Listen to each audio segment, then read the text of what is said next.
So this is going to be a really interesting episode. This is season 2, episode 1, which is kind of a start. And I actually would like to take the audience through how we got to this moment. But before I do, we got to talk about serendipity. Like personally, maybe it shows up a bit more professionally. And for those who are listening, you can't see Beverly's face. She's smiling because she knows exactly where I'm going to go with this. Beverly, should we share, well, first welcome, and should we share our serendipity moment? Yes, we should share it.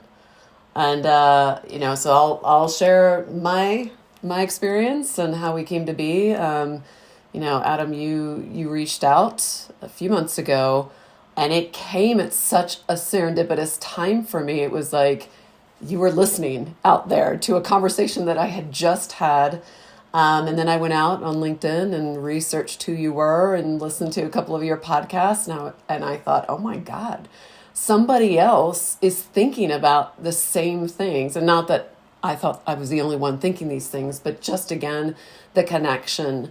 And then we kept coming together. And as I have been talking about the consumerization of HR products and how that will really define the future of a people organization or an HR organization, you were there with me. It was crazy. I mean, I saw your saying, I know people can't see your face either right now, but the smiles, right, during that call, it's like the light bulbs and the stars and the fireworks all went off at the same time. So yes, and we had fireworks, multiple conversations getting ready for this episode, but I think it's helpful to put some data behind how the serendipity took place. I actually checked the data, and we've sent out 7,200 emails, okay, in the 7 months preceding to connect with leaders who will understand a bit about the future of people initiatives. They want to talk about it. I've had almost 200 conversations, 37 episodes, okay, ended season 1, and we knew when we talked to Spirit Airlines about consumerization of the employee experience, there's something to it, that this is how we're going to open up season 2, where we're going to spend a lot of our time, specifically the tension between business outcomes and consumerization. But I have begun to talk about consumerization in the last month and a half. Very interesting. I get from all the way from no, this shouldn't apply internally, to I don't see it, I don't get it, to maybe curiosity. In some cases, people go, this could be interesting, to a few conversation where we had a bit of productive discussions, actually, couple that are coming up. You are one of 3.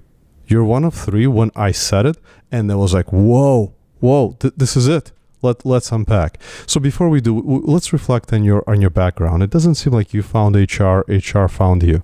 Charles Schwab, now with PayPal, but you got to share your unique story. Yeah, and I think we talked a little bit about it previously, in that my career journey isn't, I think, the normal one, right? I didn't come out of my undergrad or graduate school with a clear vision of where I was going to go. And so my entire career has been, what? I'm going to try something and learn from it. Oh, they have a problem. I think I can fix it. I love troubleshooting and putting puzzle pieces together. I love unpacking things and putting them back together, right? And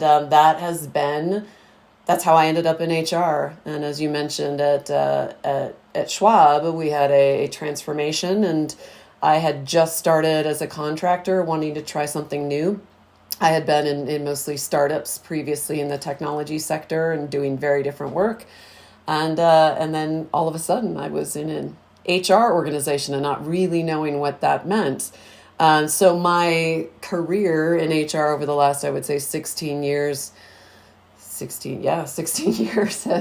has been a collection of moments and experiences and working with people across HR to understand how it all works together in current state. And then, as I've shared with you, I'm a futurist, and what that means, and sometimes people also roll their eyes when they hear somebody self-describe themselves as a visionary.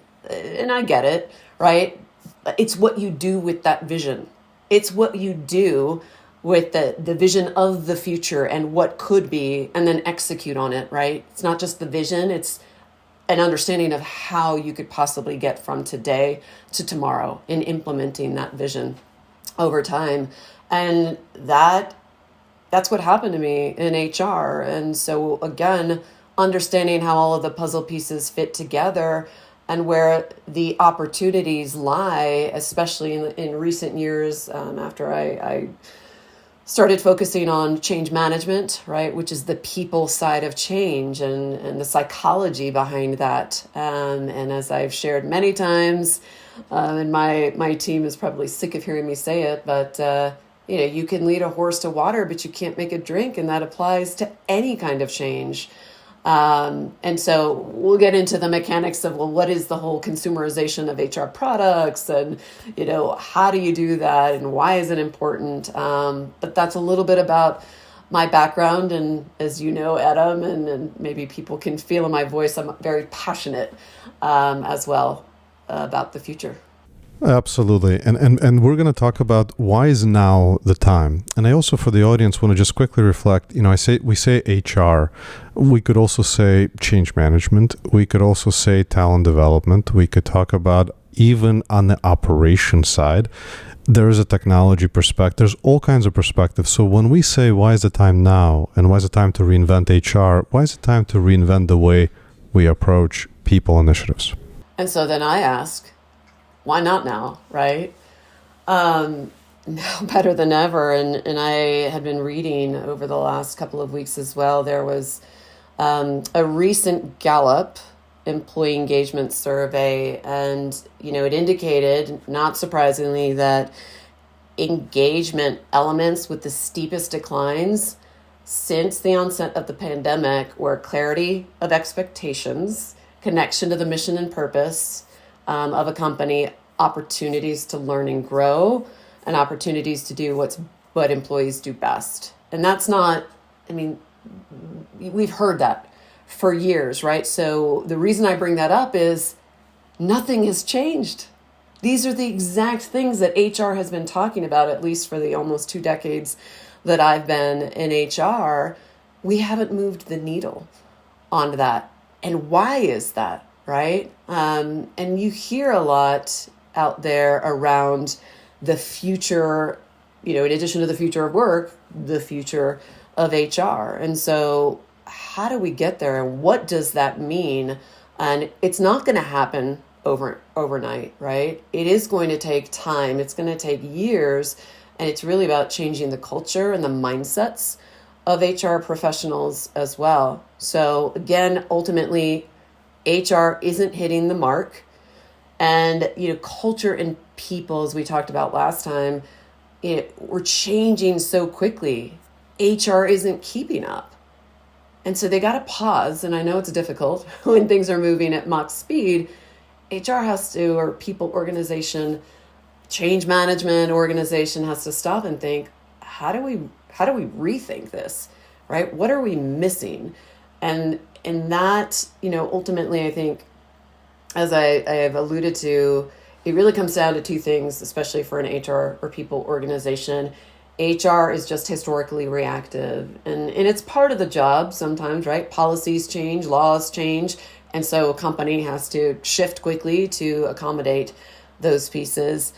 And then HR actually, I'll always talk about this as well, HR doesn't lead by example with their own HR employees. So think about that. And for anybody listening that hasn't been in HR has a bad rap typically, right? And are perceived as hire and fire. And in general, I'm stereotyping here, just has a negative brand. And that is partly, in my opinion, because HR doesn't do the same for its own employees, right? As what they're trying to do for the employees. You got to start with what's right in front of you. You got to start with what's right under your tent first in your remit. Totally agreed. So let this be the moment where we change the tide. Let this be the moment where we begin to ask a different set of questions. And the one that I think is important to start with is, what are the business objectives? What I'm finding in almost every conversation that comes up, especially those that have had, successful careers and are thinking about how to create real change within their organizations, they start by asking what's in it for the organization? How do we accomplish it? Yes, there are other questions to ask, but let's begin with that one. And to give context to our discussion, what do you think would be the highest ROI today? What would be one business outcome that we can focus our discussion on? So, and I'm taking my own notes here too. So you see me looking down here on my other screen. So, one of the biggest areas from an ROI perspective, one of the biggest opportunities is that in current state, again, in my experience and from what I've seen in the industry, is that from a people perspective, we don't always do the best job of making sure that what we are delivering in terms of products and services to an organization, to a company, doesn't align to the bottom line, which is the business priorities, right? And it's tough because, again, I'm specifically talking about people, HR organizations, but it's a shared service function in supporting the business. But if you think about it, if you are truly impacting, not just enhancing, impacting the employee experience, and now I'm going to take this moment to shift my language over to consumer experience, and they're one and the same, right? So come along with me on this journey because they do equate to one another. If you are positively impacting the consumer experience, the employee experience, they're going to be more engaged. They're going to be, and engagement leads to innovation. Innovation leads to profit, right, for the company. So it's all interconnected. If you've got consumer satisfaction, that's going to equate to what any company wants, right? Increased revenues and those profit margins high up there as well. And that is where we're thinking typically more tactically and reactively in HR organizations. So how do we shift this culture to move to this consumer approach and where we're creating products? And if we're creating products, what do you have to do to deliver a product to a consumer? And it's not working in silos, because again, in my experience, you have so much behind the curtains in an HR organization. It's much more than talent recruiters, and then your HR business partners and offboarding, transformation. There is so much happening within an HR organization. And so it leads to silos. And silos leads to, well, here's what I want to do, and here's what I think my consumer wants. And I'm going to go to market with my product when I want to go to market with my product. So think about, I think we use the example, Microsoft, right? They are delivering products to their consumers. Well, are they just working in silos and coming up with what they think their consumers want and then bombarding the consumers with, hey, buy, adopt, take this on, right? No, that's not how you go to market. If we can shift that mindset, and not just the mindset, it is also then how do you create an operating model that supports this new approach to providing our employees with products that have impact on their bottom line. That's where the magic really starts to happen.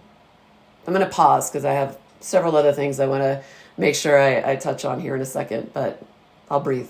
No, I'm in awe. I totally agree. And it's the first question you shared with me, the way you were thinking about it. And I loved the power of the first question, which was, do you think of your employees as consumers? We just need to just take a big pause there.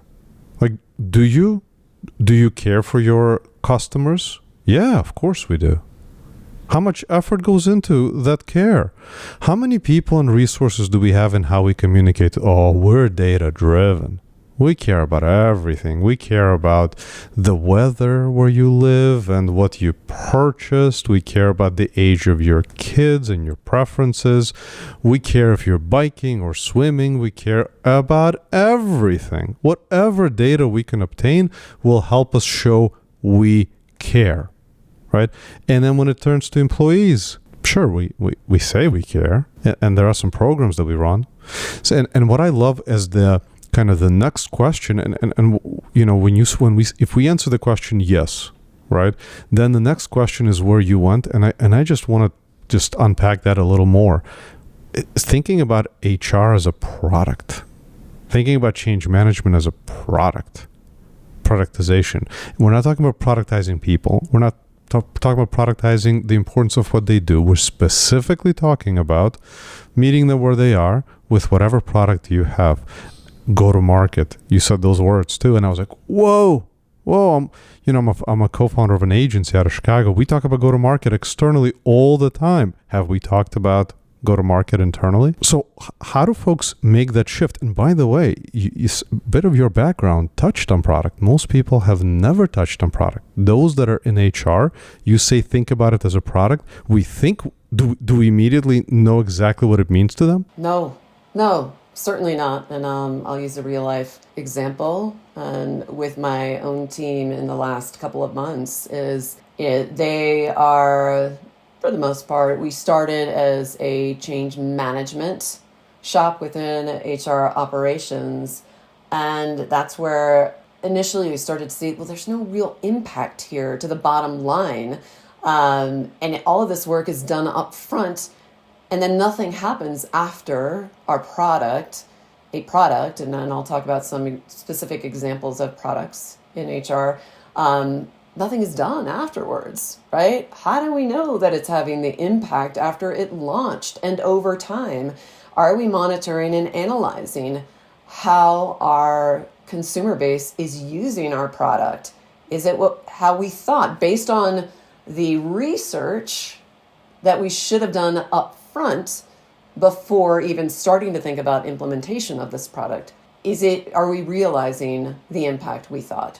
And if not, then how do we need to shift to increase adoption? Maybe we missed something along the way, or maybe we totally missed the mark and this isn't the right product at this time. The other piece too is again, going back to change is constant. We've said that for a long time, but it is so true now and exponential. So you've got to reassess more often than historically, right? You're reassessing given the state of affairs, our society, how our culture is changing, our global economics, again, is no longer this stagnant North Star that can remain the same, for 4 more years. It is constantly changing. So what you launched a year ago may be irrelevant the next year. And it is exhausting, and HR historically just, for those, again, not as familiar with a people organization, have as many people, right, in an HR organization. So what can you do with fewer resources? And that's where it goes to what I mentioned earlier. We got to reimagine the operating model. Of course, there are elements that need to remain the same in terms of, at least we need to support compensation and benefits, right? Employee relations and advocacy, those types of things. But how do you operationalize the rest, right? That support talent growth, internal career mobility, just being able to know where to go for information and HR resources. And it's delivered in a way that is spoken in terms that our consumers will understand. And that's not always the case. As you know, I love to go down rabbit holes, but let me pause. No, that was perfect. And what I'd like to do is just clarify, which is, I think it's real interesting when you said, do more with fewer resources. I think, let's go back to the question you've asked. Do you think of your employees as consumers? Let's ask that question to the folks that are listening, the change agents. They will all say absolutely yes, otherwise they wouldn't be listening. This is not the right podcast for them. The next question is, do their executives agree? And when I say agree, not in concept, but in resources. Because if you agree in concept, sure, we could just say yes and move on with our days. The way we would agree is by saying, no, not do more with less, but get more. Because business outcomes are going to change as a result, right? I think that's an important clarification. And I know there's some folks that are listening, and I've spoken to them. It is the do more with less. And absolutely, I get it. Sometimes the budget cycles or the organization doesn't align. Then adapt the mindset. Yes, adapt the mindset. Learn about product. Think about differently from your communication standpoint. But without an operating system, without technology, processes, people in place, can you do that at scale?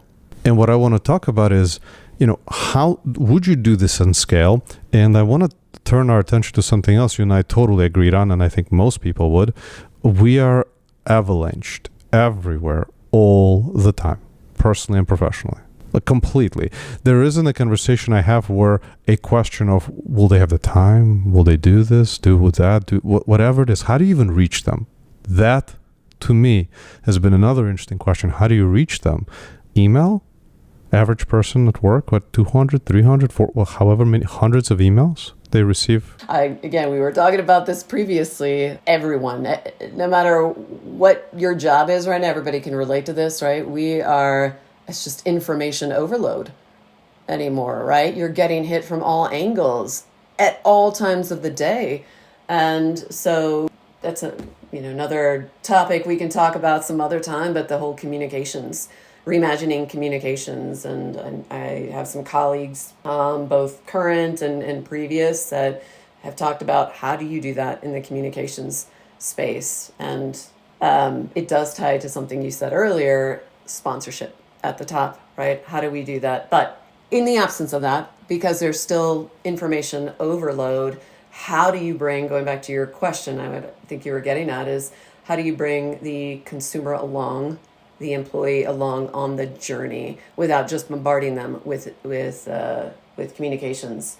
That is a big part of the whole consumer experience. And so, I can get really tactical, and maybe it's for another session where we talk about, all right, well, how do you take this concept of consumerization and then actually operationalize that? What are some, again, a lot of this is in my head, but how do you operationalize that? How do you organize yourselves to do that and to scale to support that?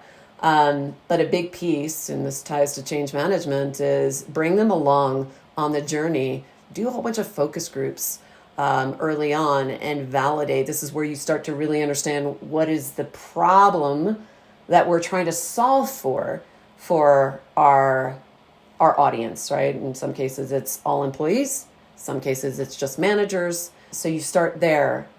And then communication, right? Your communication is used for the change practitioners on the call, that's typically where you're building awareness around a change that is coming, right? Or a product that is going to be rolled out. So you do it through these other types of vehicles and bringing them along on the journey. Then they're starting to innately build desire. Then they're starting to talk about it with their colleagues, with their family, right? Over time. So I want to make sure I'm getting at what you want there, Adam. But that's a part of the whole consumerization timeline workflow, right? If I lift and shift an HR employee to, let's say, HR operations function, I've seen this narrative starting to pop up in some of those job profiles out there. Operations space, you could have an ops team that are functioning as product managers in a way. And I certainly don't want to diminish what product managers do, where they're like at PayPal, right? PayPal has lots of products and the work that goes into that. But it's a similar notion. And product managers are the ones who are visionaries, the ones who are going out and understanding what problems they're trying to solve for, and then bringing teams together within HR to then define and build whatever that product ends up being and then making sure that it aligns with the broader go-to-market strategy for all of HR's product and timelines. But again, I'll pause. You're passionate about it, and we're creating the space to do this, to unpack, because we're creating something entirely new. This is conversation between visionaries for visionaries, right, who are thinking about all of these ideas. And sometimes it's not going to be a linear process. But I do want to reflect on a couple of things. One of them being, we think about thinking from a product perspective for HR internally. That represents one of so many blending role changes that I'm seeing. It's even hard to tell who's going to be doing what in the future. Like operations specifically, I have now a number of organizations where I've talked to a change management leader and a talent and development leader, and they said, okay, you're right, business outcomes. We're going to go talk to the chief operating officers to get them involved. And a few of them came back and said, whoa, bullseye. Their eyes popped open. They want to be a part. Of course, this is a way to enable them achieving their outcomes. They're not interested in hearing about you achieving yours on the activities level. Yes. Right? Yes. So the other thing that I want to mention is, when we think about communications in the future, and you mentioned kind of reinventing it, we could ask what works with us as customers. There are a couple things that works really well with me, as an example. Bite size, it's everybody, probably. Making it super visually appealing, right? Super relevant, and also put it in the channel where I'm going to go look. Instagram, Twitter, Facebook, I'm on LinkedIn, one of those channels. That's it. Beyond that, getting a hold of me getting my attention is not going to be easy. When we look at the workplace, we're seeing Microsoft Teams explode in use. That or Slack. In fact, we could say this is where work gets done. So, if these efforts are not inside Microsoft Teams, just by definition, you're basically saying to the person, that's optional. We don't care about that as much. And then you're just making me think here. You can see, if nobody can see my face, but you can see my face and the wheels spinning. You are absolutely right. And this is something that my team, it's one of the things that my team and I have been trying to evolve in support of the HR space the last couple of years. To your point, if you're going to have, that information, I do agree, it's got to be in various locations, right? It's got to be the same if it's going to be in various locations.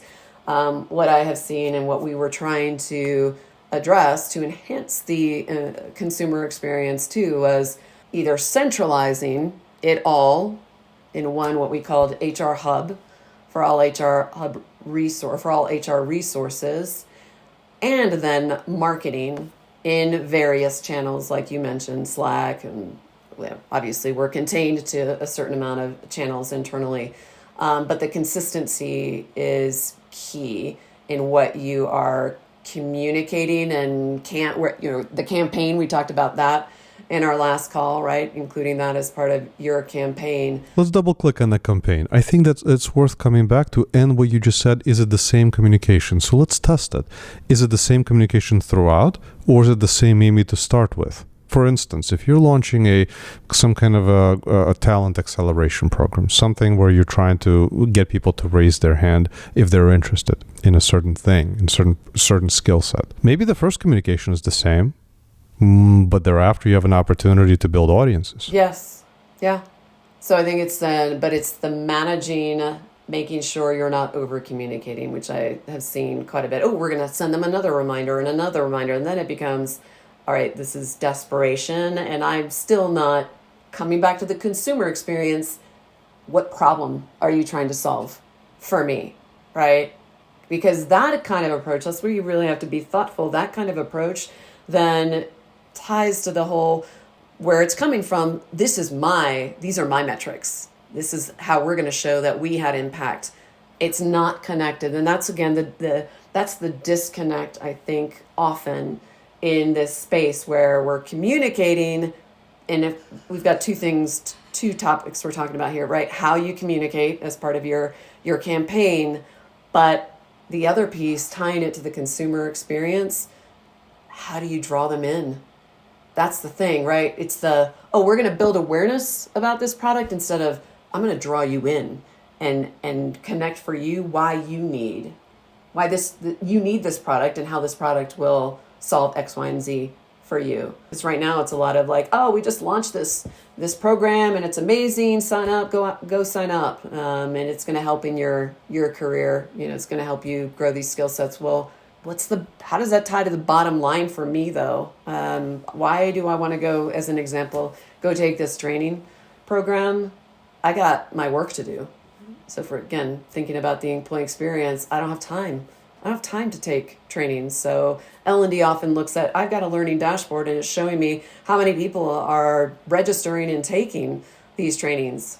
Awesome. We got a 50% increase in taking this training over the last year. Well, that could be because we had more new hires, recently, or it could be because it was included in a manager program where it wasn't before, right? But again, what's the bottom line? How does this have business outcome impact? Mm-hmm. So let's be super futuristic and yet see if we can draw a direct line between the things that we're discussing so far. So we've got a business outcome. Let's focus on something I hear over and over again: retention. That could change. Today we hear retention. Then let's ask the question of, okay, if it's retention, likely you're going to focus on the manager population. You could focus on comp, benefits. There are other elements that are involved. Policy, there's other things. But once you get through those, you're going to focus on the manager because we know it's about the manager experience. Then you're going to ask the question of, okay, how do we support our managers? Whether that be in developing them, reminding them, what programs are we going to run? And to your point now, if we start to think like marketers, think about them as customers, we say, okay, well, let's divide our managers between those that are, interested in participating in certain things and those who are not. Because if you send me a bunch of reminders and I don't care, I am just working, leave me alone. That's not going to help. It's the opposite. It's going to be like, oh my goodness, another one, really? Now, if I'm the kind of manager who says, yeah, what else is going on? Where else can I show I care, that I want to grow? Give me an opportunity. Well, that's a different audience. And that audience may benefit from a reminder or a couple reminders and help navigate them. I use the word nudges all the time. How do you nudge them, whether it's in, Twitter, any kind of social media? How do we take that concept in and nudge the right audience to do the kind of things they're interested in? And now we're improving retention by supporting our managers, by nudging them with data throughout the entire process. So I'm going to bring it back to the center of this initial, this topic that we're here about. Bring it back to consumerization of the product, right? So for the managers, and we also talked about manager effectiveness in our last conversation, and it again on yet another topic that companies have been trying to solve for and improve manager effectiveness for decades. This isn't anything new, and yet companies still talk about it. I really believe it comes back to, if we are solving for, again, from an HR and people lens, if we are solving how we devise a product and develop a product so that it has true impact on manager effectiveness in this particular case, that will impact retention, right? In a positive way. So if you are developing, let me take actually the annual cycle or year end, people call it different things, the annual performance and reward cycle, right? Where then at the end, you deliver your performance assessment to employees. Yes, it's a program, but it's a product too. It's a collection of various products. And something that is one thing that, again, people have talked about for years is that managers, they just don't deliver performance reviews well, and they don't have ongoing performance conversations through the year and career development conversations. So what's the disconnect there? It's got to be tied to, there's no connection to their business outcomes. And, I shared with you that I have done a secondment as an HR business partner supporting a segment of the product organization recently. And so my assumptions as a change leader were validated as I listened to the challenges. And I think I used this phrase last time, anything coming out of HR, they're check boxes. And especially to leadership and managers, it's like, oh, here's another thing. All right, fine. Just tell me what I need to do and when I need to do it by, and we'll get it done. Because especially a company's real product organization, they're driving revenue for the company, right? That's what they're focused on. So you've got to connect what HR is creating in terms of their products and how that will help them actually enable their bottom line.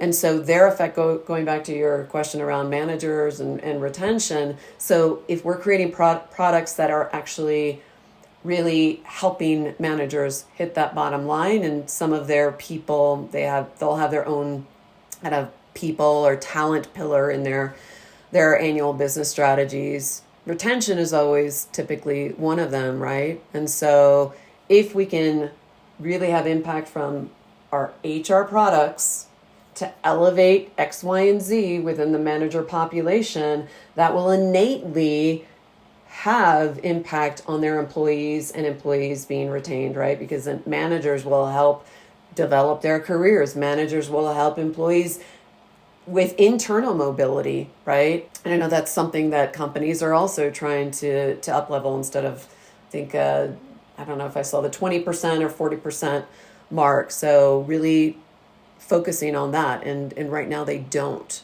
And then what that leads to eventually too is layoffs. So you're trying to mitigate that anyway. Again, my diatribe. You know I'm enjoying this, and I'm sure the audience is too. The next thing that you and I started to talk about and comes up in almost every conversation is if someone agrees we should consumerize, whether you use the word HR or employee experience. Let's just focus on consumerization internally. The next interesting question is who should own it and who should be the enablers of it. And this one gets wild. That has got, and it also is specific to different industries where this goes. So where would you go with this? Who would own consumerization? There could be several different models. I do think, again, through the lens of HR and people organizations. First of all, let me say, I think that HR, hopefully, on fingers crossed, will look entirely different in 10 to 15 years, right? So in current state, it may sound like I'm trying to fit a square peg into a round hole, and that's because it does feel a little bit like that. I personally think that what we know today as an HR operations function, and there are lots of different flavors of that out there, or HR shared services, whatever you want to call it. There are lots of different operating models for that out there. I think that's where we could start. It's where you also can see people analytics teams, workforce planning type teams, and change experience type teams to be, again, if I'm going to use the analogy of product manager. So be product managers, work with the product owners in the various COEs. So whether, that's an L&D or executive talent, et cetera, even compensation and benefits, right? Product owners, having that centralized and building the operating model around that. I think that's near term. I don't know yet what the future vision might look like, because we don't know, right, what it will look like. It's going to be something that I probably haven't even imagined, and most of us haven't, right? But that's where I think it would make sense initially, especially in alignment with a people analytics function who are going to help provide and create dashboards, scorecards to keep measuring and monitoring, product KPIs, product metrics, obviously, that feed into the high-level KPIs. So that's one area I could see it working. I could totally see that. I'm just thinking too and reflecting and comparing to all the conversations I'm having. I'm processing. I was like, in the last week, it's been another 10 or 15. And I'm like, whoa, on this side, we went toward the chief medical officer. What? Because they own the outcome. And the people were saying, hey, if the chief medical officer owns it, we have budgets, we have resources because we understand the exact relationship. I've seen it go to chief operating officer. I've seen it go to actually lines of business and starting to think about, depending on the kind of business you're in and the dynamics of the business. But what I think is 100% the case is that always technology emerges as an enabler, 100%. I do get different reactions, a mix between, oh, we should definitely go talk to them, they're awesome, to, technology, that's going to be a problem.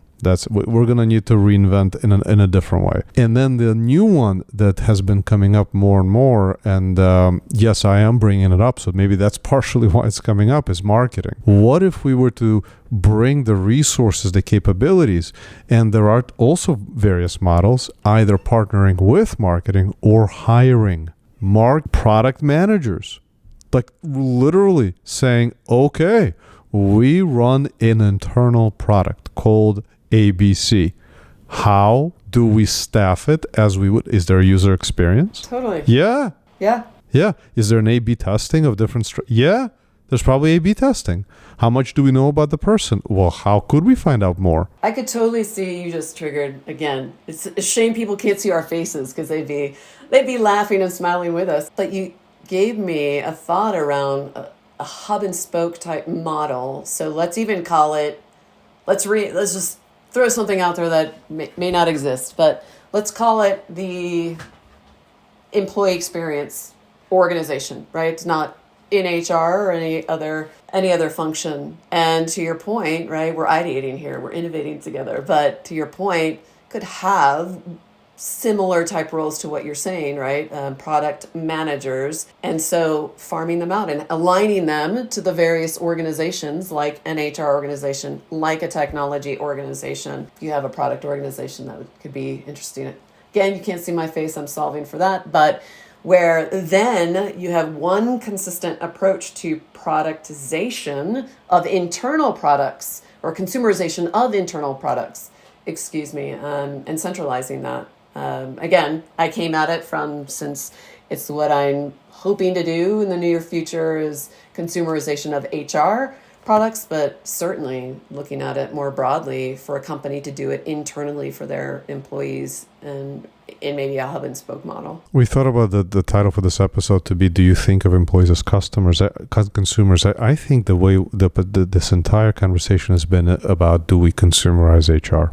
I mean, literally. I mean, that's where the focus is, and your emphasis on product. And I think many of the folks who are listening are going to be like, what are you talking about? Yes, they will. From a product person, I think they're already on board on the consumerization, but now we're taking it further and saying, think about it as a product. When you first said it to me, that I had a couple of days where I was processing it too. I was like feeling a little uncomfortable. I was like, product. What do you mean? Boom, got it. Okay, I'm there with you. So, we could go on and on for hours.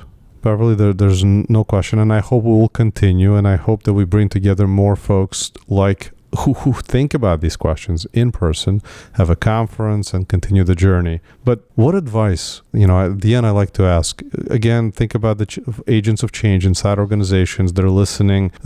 Most are frustrated, I think, if not all. Right? I mean, that's our reality. Most are seeing the opportunity, and that opportunity we're not doing anything about. Right? We're not able to get that wind, that momentum behind us.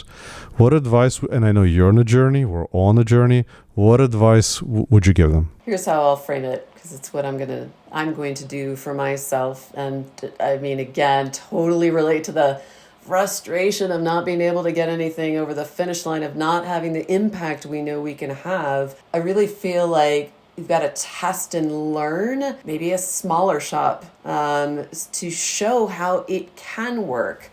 It's hard to do at larger companies. It really is. And it's not bad. It's just the way it is. I really feel that's where you can start. And if you're at a bigger company and you want to stick it through and make it work, start first and foremost, to your point, Adam, get grounded in the narrative. And this is going to take a bit, because it took me a couple of months of creating this whole narrative and redesigning my team to enable this potential future in my current role. Once you do that, like you did, you said it took you a couple of days, Adam, it will give you ideas on maybe some organic baby steps you can take to begin that journey. Because it's better, these baby steps are better than no steps, right? So that we can innovate and reimagine the future. So it's what I'm doing. Baby steps better than no steps. Drop the mic.